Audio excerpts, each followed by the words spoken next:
Welcome to a World of Good podcast. My name is Nate Tatman, and I am currently in Beirut, Lebanon. I'm here with my friend Karim, and Karim, thanks for joining us today. Yeah, thank you, Nate. Good to have you. Yeah, good to be here, and looking forward to hearing and sharing your story with our listeners. For those of you that don't know, Karim is the director for Cedar Home, Girls Home here in Beirut, and lots of other things happening as well, but we'll keep it at that for now.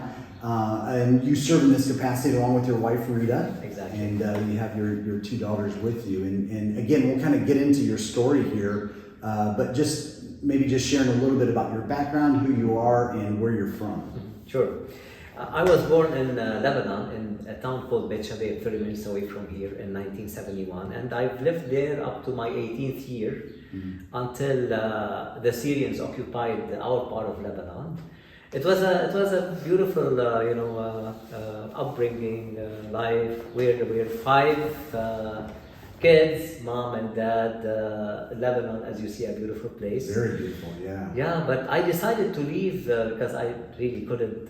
The idea of being under an occupying army, something very different than our culture and our way of life. I decided to leave, and there was an opportunity to go to Kuwait with my brother-in-law. Okay. Right after Saddam Hussein, left Kuwait, we came in. So I went, and the oil wells were still on fire. It was chaotic. I loved it. So you moved from one sense of chaos in this country to another country where I could do whatever I want. Yeah. My character back then loved chaos. Chaos was like a kind of opportunity for me and stuff. So, but hold that thought about the Syrians occupying Lebanon and me leaving because it has to do with me coming back. So that's a bit of history of my birth. And maybe without going into too much detail, but maybe just share about what life was like for Lebanese Christians during that time of the Civil War when the Syrians occupied here. What was just daily general life like? Yes, it's very difficult to live under occupation. You're occupied, so your decision is not yours. You have to abide by whoever's occupying you. But the Lebanese were always alive. They loved life. We figured out ways to maintain our way of life. So we were in the Christian part of Beirut, and you know how Lebanon is liberal and people are highly educated. So we love being social with each other. I remember we never slept and the door locked. It was closed, never locked. And Lebanon was very vibrant and financially doing great. Imagine now we're not occupied by any army, but back then with occupation we were financially doing much better than now. So we were in private schools. Everything was great. I would say great memories from back then. But the idea of being under an army, freedom to me has always meant a lot. So I wanted my freedom. So I decided to leave. Yes. And was it, I guess, in the simplest terms, was it dangerous to leave, or was it hard or difficult to leave, or did you have a pretty easy path? If I had no offer, where my brother-in-law said I got a construction contract in Kuwait, I didn't have the means to go. I was 18 years old. I didn't know anything beside our town. Beirut was a different country to me. So going from Lebanon to Kuwait was a big step, but an amazing step. It helped me realize that the world is much bigger than my town. Yeah, for sure. And so you arrived into Kuwait, and you had a life-changing experience there as well, right? Exactly. It's there that I met the first evangelical Christian, and we were roommates. It was very interesting to me to meet such a person who was so committed to, following Jesus. He read his Bible daily at night. All our conversations were inspiring. He was a very ethical, moral person, very positive, loved life, I lived in a place where, swearing was okay, bad jokes were okay, but he had nothing of that. He was so focused on his profession, very intentional. I was like, wow, I mean, like, who's that guy now? Why is that? I never connected that with faith because I don't have such an experience. Now, poor guy, he was a 1-year-old Christian. Oh, wow. So his knowledge of like how to share his experience was so poor, so he relied a lot on Old Testament stories like Jonah swallowed, the whale swallowed Jonah. Like, give me a break or something. I mean, all this knowledge and being smart, you want to convince me? Or like, he was saying that God can do great things, like a donkey spoke. Like, give me a break. So anyway, but what really drew me was the conversation about the cross. Like someone dying on the cross so that I don't die, yet I'm given a chance to become a new person. That stuck in my mind, because at the same time he was witnessing to me. There were clerics that would visit our place of work, and I think because my name is Karim and I was 18-year-old, they found it easy to speak to me. So they were trying a lot to convert me to Islam. And the only thing I remembered while I argued, not because I loved Jesus or I was, that kind of person with faith, it was just ego. I just wanted to offer something while they offered something. So I only remembered that, wow, there was someone called Jesus that had so much love that he decided to die for someone like me on the cross, and after 3 days rise from the dead, and and give us all that eternal life if we follow him and pursue and come into this love relationship. Whenever they say, Karim, say with us, La ilaha illallah, and Muhammad, that. I would say the first part, La ilaha illallah, there's no God but God. They say, continue. I said, no. I've never met Muhammad. I don't know where Muhammad is. I've heard of Jesus, and they would just go crazy. Jesus is not the right prophet. He died. The Bible is wrong. The right Bible is hidden. I said, hidden where? I know this Bible only. Anyway, just to focus on one idea. Whatever stuck in my mind is one thing. Christ's love on the cross. At the end of the day, I did not say what they asked me to say. That's why they kicked me out of Kuwait. I was asked to leave in 24 hours because they just put it in their mind. This guy is not going to convert, so his punishment is, Wow. So the authorities, the police, military, whoever, came to you because of what the clerics they reported you. And all Our sponsor was the chief of police in the city we were working. Oh, whoops. Yeah, and he used to visit with them. So he said, Karim, so, the last sentence I remember I said to them is that I want to thank you for wanting to give me the best you have. Yeah. Your faith. But you know what? You are offering a story. And I've heard another story. They are both stories from. I've never met Jesus. I've never met Muhammad. But I love that story. The story of the cross. At that time was still a story. Yeah, it's a story for you. It just grabbed me inside out. I was taken out. I come back to Lebanon. There's a continuation, and I searched for the guy who I was roommate with because he left earlier, and that's where I first went to an evangelical church. It was amazing. I got the best welcome. You know how you welcome new folks, and that journey began. Me being part of the church, getting to know people, getting involved in ministry, and after a year, I gave my life to Jesus. Decided in a prayer meeting, nobody knew. I just prayed, Jesus, I want to be a disciple. I mean, I love this life. Thank you for saving me. I'm available. And had you grown up with faith in the home? Was there any kind of faith or religious belief? Nothing. Not a religious family at all. We lived right beside the Maronite church. I don't remember my parents going there unless there was a funeral or a wedding. But my parents are great folks, very, very ethical. I never heard them swear or do something bad. Nice, but faith doesn't exist. Like Jesus is never a topic. Salvation is never a topic. Forgiveness is never a topic. Eternal life It's never. It's just, you know, you live now, you do well, you know, you make money, you're successful, good reputation, then you die, and thank you so much. Yeah. For our listeners, they may not know or have heard of the Maronite Church. What is the Maronite Church? What do they believe? Yeah. What makes it different from the Evangelical Protestant Church? You also have the Catholic Church, and then you have the Maronite Church. The Maronite Church is a 1,400-year-old church. It was started by a monk, a Syrian monk, that was persecuted in Syria. He fled to Lebanon and started having followers called the Maronites. Now, in year, if I'm not mistaken, 900, I can be wrong, but around that, they came under the Catholic Church. Oh, wow. So Maronites can be considered as Eastern Catholics. We have our own liturgy. The Maronite Church has a specific liturgy, half in Arabic, half in Syriac language. So, and they are the biggest Christian group in Lebanon. Wow.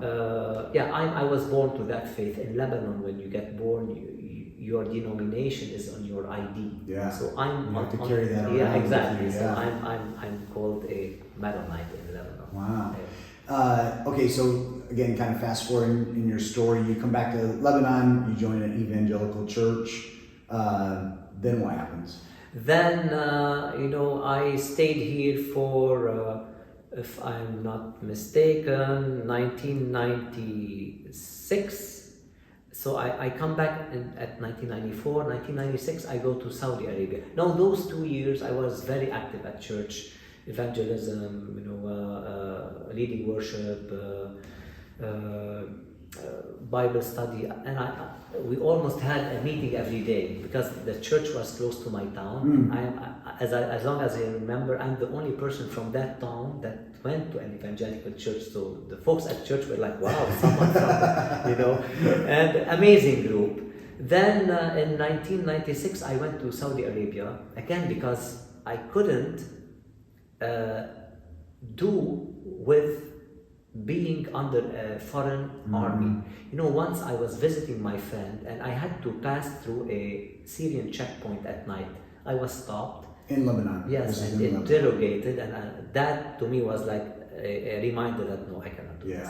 So I got a job offer in Saudi as a computer store manager. Okay. Although I had nothing to do with computers, but I got the job. So I went there. There I joined the underground church. Amazing experience. Again, when you're in that situation, and there were so many Christians in that group, like all denominations, like predominantly evangelical, and they led the group, but there were all kinds of Christians, and the unity was amazing. When you're in persecution, you no longer think about, what differentiates us. It's a very unifying, it was an amazing time until 2000, where I got my immigration visa to Canada. Now, why did I immigrate to Canada? I wanted to pursue my education, but there wasn't any opportunity in Saudi, very segregated community. And I said, I want to go to where I can feel, and live freedom. So it was the US or Canada. Canada was easiest. In 1 year, I got my visa, and another journey started there. Wow. So, was it prior to moving to Canada you met somebody special as well? Yes. Okay. Yeah. Thank you for reminding me. Yeah. No, I want to make sure we start that part of the story because it is a long story in terms of years. So you did before you left for Canada, you met somebody special. Yeah. So in Saudi you get a 1 month paid vacation, and I always came back to Lebanon for vacation, and I made sure I go when there were those church retreats, to see my friends. In one of the retreats, I see a beautiful girl coming in her own, with a friend in a car passing before me. I said, wow. And mind you, I never had a girlfriend, or my life wouldn't allow dating, because I always traveling and trying to make a living. So, but when I saw Rita, it was like, what happened? So we met and we spoke, and she agreed on us continuing the conversation after I went back to Saudi. And it was a beautiful journey, but difficult because it was 7 years of long distance. I was in Saudi, then I went to Canada, so it was on and off. But we got engaged, but we broke up twice actually. You know, trying to make a living in Canada wasn't easy. New country, knew everything. Yeah. So yeah. it took from. Did you have any contacts there? Anybody that you knew? I had a friend, one single person. friend, yeah, Christian friend that I met in Lebanon when I was in Okay. church. Now Rita felt that, you know, I needed more time to focus. So she said, you know, let's you know, put this on the back burner. No pressure. So I think she was much wiser than me. Now in 2006, when I was in Canada, and there was the 30 days war with Israel, a very bad, you know, attack. Rita's town was badly attacked. Wow. And I was thinking, we weren't talking then. Then I said, you know, Karim, pick up the phone. I mean, she's your sister in Christ at the end of the day. So I picked up the phone, and that rebooted the relationship. A year after that, we got married in Lebanon. Wow. And Rita back then, you know, a year before meeting me, had put in an immigration application to Canada. So when we got married, she already had her visa. We got married. Perfect. We go back to Perfect. together. Perfect. Yeah. So you start your life in Canada, and you lived there for how many years? So from 2000 till 2012, when Okay. we came back to Lebanon. Okay.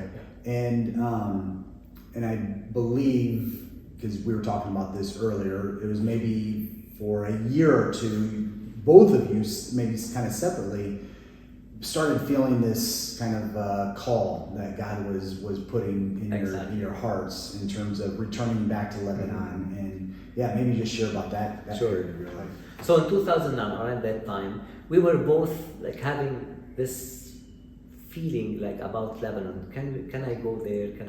We wanted to serve kids because we were kids during war, and we understand how bad that can be. And you know, we worked for fantastic companies that were okay to give us 1 year of unpaid leave. And once in the morning we shared, and we want to go as well, so let's make it happen. She asked her company, I asked my company. They said, yes, whenever you want to do that, put in a request and we'll honor it. And then we visited our pastor. It was a Canadian church, and we discussed with Pastor Barry, this is what we're thinking, we're feeling. He said, great, go.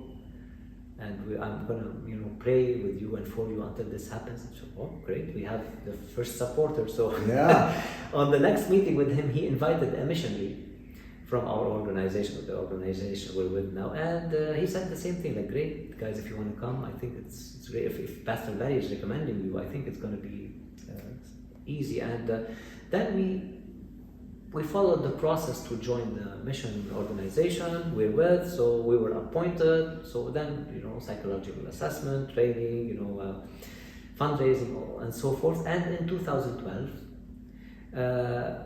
we come to them. Now, before that, you know, the project for us was to open a shelter in Beirut. And our friend, Rita's pastor in Lebanon, was ready to give us a full floor of his building to run this operation for free. He loved that we would come back. Rita was the treasurer of the church, and she was like his daughter. Now, while we were in the process of gathering, you know, reference letters, my friend in Beirut said, hey, Karim, so you're coming to Lebanon to do this and that. Would you consider being executive director for a fantastic ministry called Cedar Home that's searching for an executive director? They need one, and they're not in a very good shape.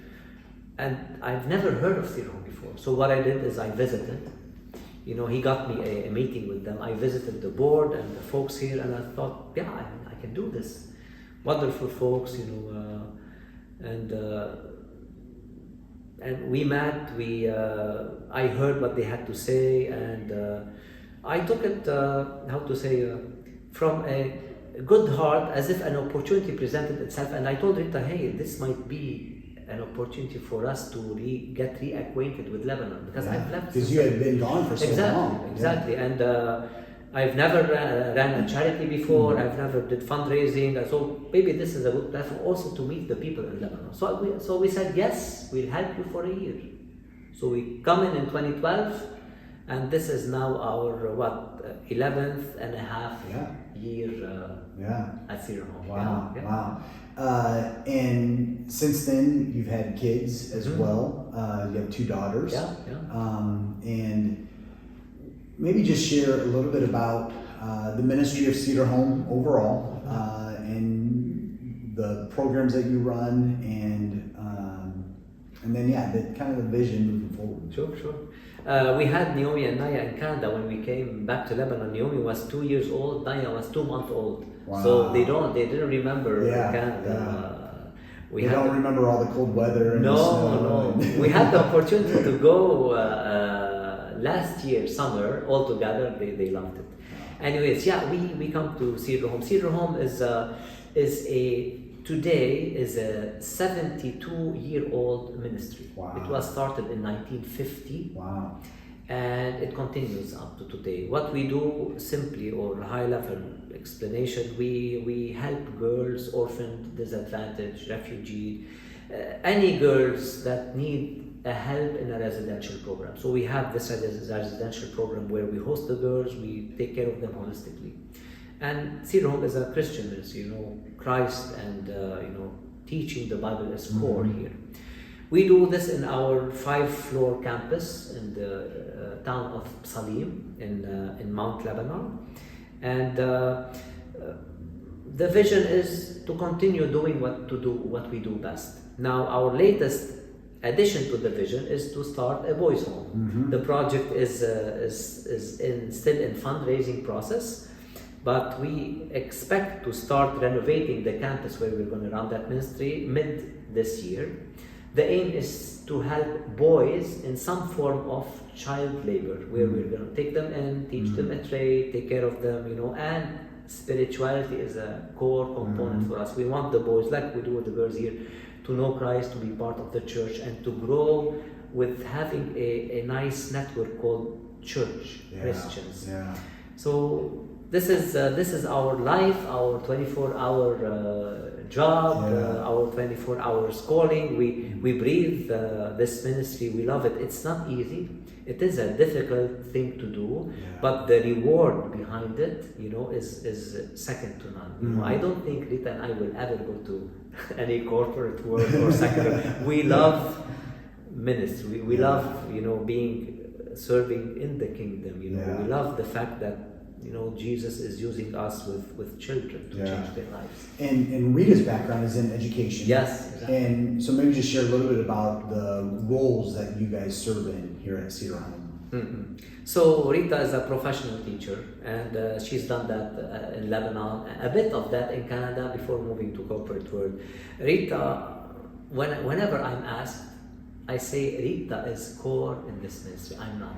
Because I do the business side and I do stuff with the girls like discipleship or sports whenever she schedules time for me. But she is the person that leads the care department, meaning everything about the girls: spirituality, education, social life, health, every aspect of life. And she does it not only because she's equipped. And she's my wife. I say this with confidence. She has the full heart for it. Actually, we were with the girls half an hour ago, and I asked, so who do you prefer? Yeah, I thought I'd make it kind of fun, and my girls, they know I'm notorious for this at home. I always like to add a little competition, and so I thought, I'm just going to ask this question and see who their favorite is. Is it Karim or Rita? Exactly. Which I don't know if I ever got a count. You did. Who? One said Rita, the other said Karim and Rita. It's because you were there. Probably, I don't know. Yes, but I can tell you for sure. I mean, Rita is amazing with the girls, and we play again naturally we are role models. I act with Rita and Naomi and Naya in front of the girls like we do at home. If we need to hug, if we're, I don't know. So they see a functional, healthy family mom and dad in front of them, because the majority of them have dysfunctional families. So Rita plays that role. She plays it beautifully, full dedication. 11 years of committed ministry, regardless of what happened in Lebanon in those 11 years, explosion of Beirut, around 30 assassinations with car bombs, 3 or 4 street fights, big street fights, economic collapse, people losing their money in the banks. 11 years taught us one thing.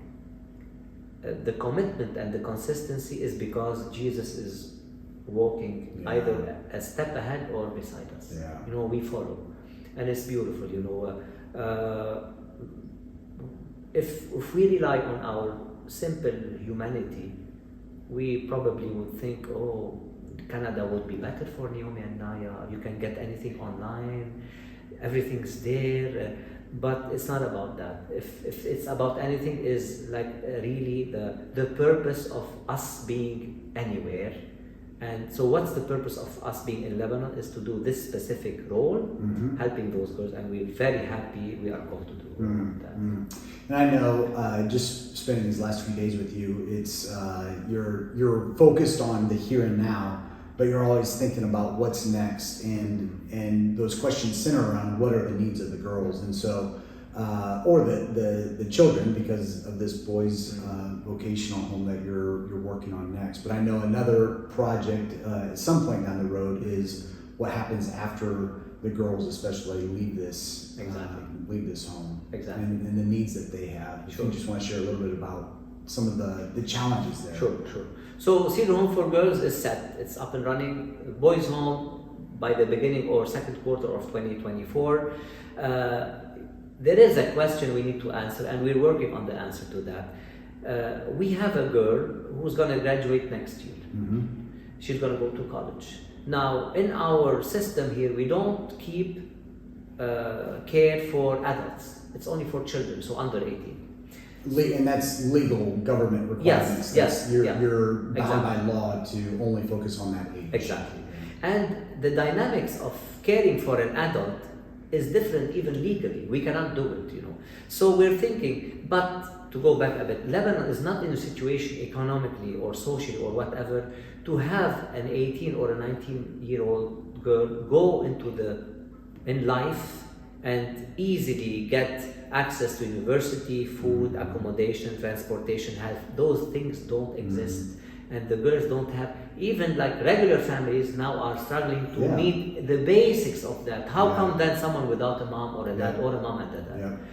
So we're thinking, can we start a new ministry where those girls will have a place to stay, different dynamics for their in and out and taking care of them, but a safe place where they will stay within the church network, they will stay having access to ministry at church, ministry opportunities, they will have access to transportation to their college.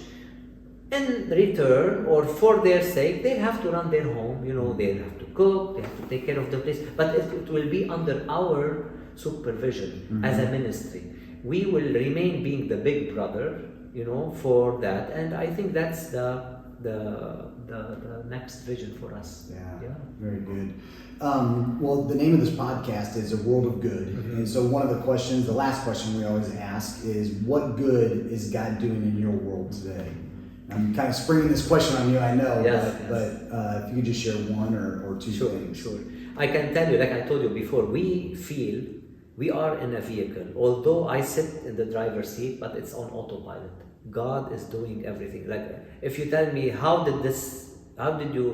are you successful with this project or that? I don't know. God just has been surprising us since 11 years. I think I can speak easily about two successes. First, I want to speak about us as a family. You know, again, my parents, upon every visit, they say, Karim, why are you still here? I mean, for your kids' sake, go back to Canada. School strikes here, insecurity, look what's happening, you know. You have lived through this as a child and you paid the price. Don't let your kids pay the price. What God is doing in our family is that we are in this together. Me, Rita, Naomi, and Naya. We love being here. I mean, we are Canadian. I can fly tonight, get a 2-night flight and go. But what keeps us here transcends any, you know, comfortable life, you know.